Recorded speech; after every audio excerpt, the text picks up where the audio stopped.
Última chamada. Termina hoje a melhor promoção do ano da Brasil Paralelo. Por conta do lançamento da trilogia Entre Lobos, a BP está oferecendo uma promoção inédita. Assinando agora o nosso melhor plano, o Acesso Total, você assiste a trilogia Entre Lobos, exclusiva para assinantes, e ainda garante acesso a todo o conteúdo disponível em nossa plataforma, pela metade do preço. Há 3 assaltos por minuto no Brasil. Se você for solto na audiência de custódia, o que você vai fazer? Roubar de novo. Acesse entrelobos.com.br e garanta seu acesso ao filme Entre Lobos. Estamos estudando isso aí há 30 anos.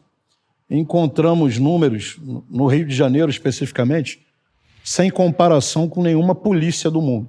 Sim. Tivemos que recorrer a estudos comparativos com forças armadas norte-americanas em guerras declaradas do século XX. Por que eu estou dizendo isso? Porque nós interpretamos que a guerra do Rio de Janeiro ela não está declarada, mas ela vitimiza mais policiais do que essas guerras declaradas, em números, né? Relativos, dizendo em proporções.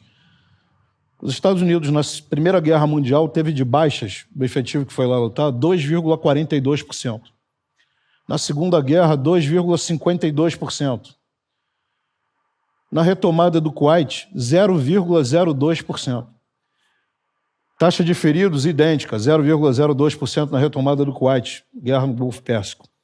Quando nós comparamos, em resumo, os números norte-americanos nas guerras do século XX com a tragédia que se abate sobre a Polícia Militar do Rio de Janeiro, nós temos que a menor comparação entre o número de mortos na Segunda Guerra, que nós somos 1,28 vezes maior, e 724 vezes maior do que o número de feridos na retomada do Kuwait.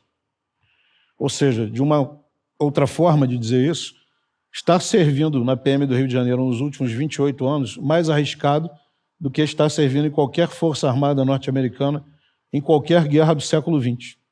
Ou ainda, de outra forma, a Polícia Militar iria a passeio a qualquer dessas guerras do século XX, incluindo os maiores confrontos que a humanidade já enfrentou, a Primeira e a Segunda Guerra Mundial. Nós refinamos ainda esse raciocínio, porque quando nós calculamos isso, nós estamos calculando o Estado inteiro. E, na verdade, esse fenômeno se abate sobre uma região que, na ausência de um termo melhor, nós chamamos de anomalia, que é a região metropolitana do Rio de Janeiro.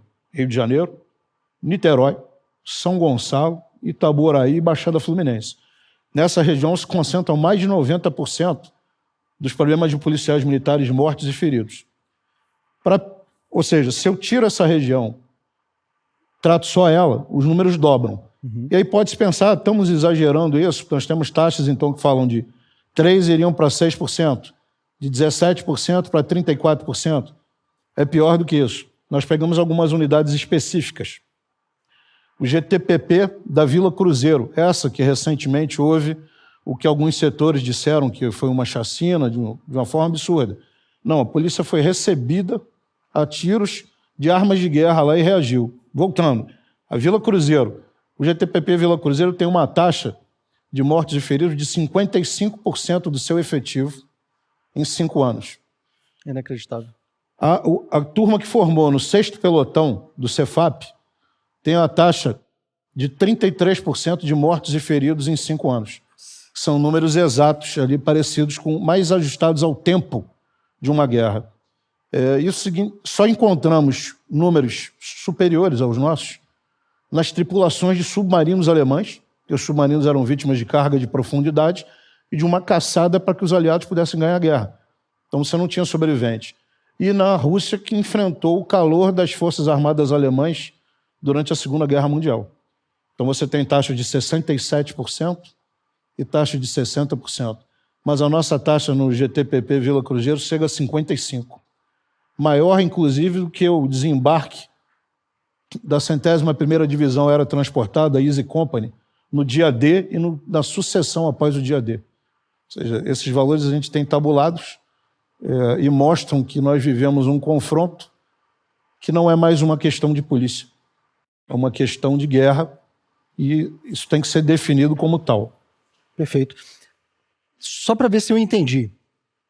Então quer dizer que servir na Polícia do Rio de Janeiro é mais perigoso do que servir como combatente no Afeganistão? É isso mesmo? Exatamente. No Afeganistão, na Coreia, na retomada do Kuwait, no Vietnã. E eu considero o pior número a Primeira e a Segunda Guerra Mundial. Foram os maiores conflitos que a humanidade já experimentou. Se eu perco 17%, 14%, 55% de uma unidade, como é que eu posso comparar isso com parâmetros normais? E essa questão não é só no Rio de Janeiro. Nós fizemos um simpósio em 2019, reunimos as polícias do Brasil inteiro.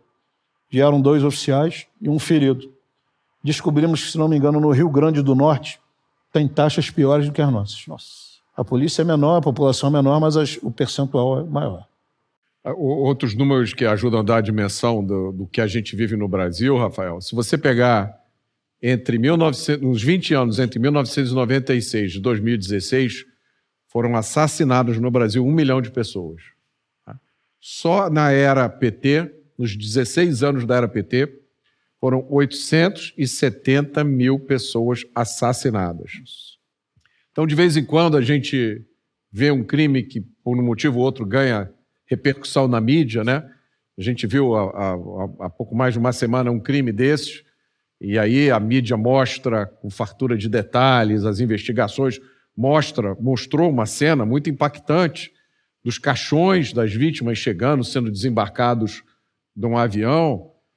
Vamos lembrar, nos 16 anos da era PT, essa cena aconteceu 870 mil vezes. Foram 870 mil famílias que perderam um pai, uma mãe, um filho. Essa dimensão citada pelo Roberto Mota, de 870 mil, de 1 milhão, se você ampliar um pouco isso, vai a bem mais de 1 milhão de mortos. Chegou a ter o Brasil uma média de 60 mil mortos por ano. Sim. Então, em 10 anos, 600 mil. Em 20 anos, 1 milhão e 200. Se você for comparar com guerras ao longo da história humana, somente as 100 maiores guerras declaradas oficialmente tiveram baixas acima de 1 milhão de pessoas mortas. Sim. E o Brasil, que não tem essa guerra declarada, já estaria figurando entre os 100 maiores conflitos da história da humanidade.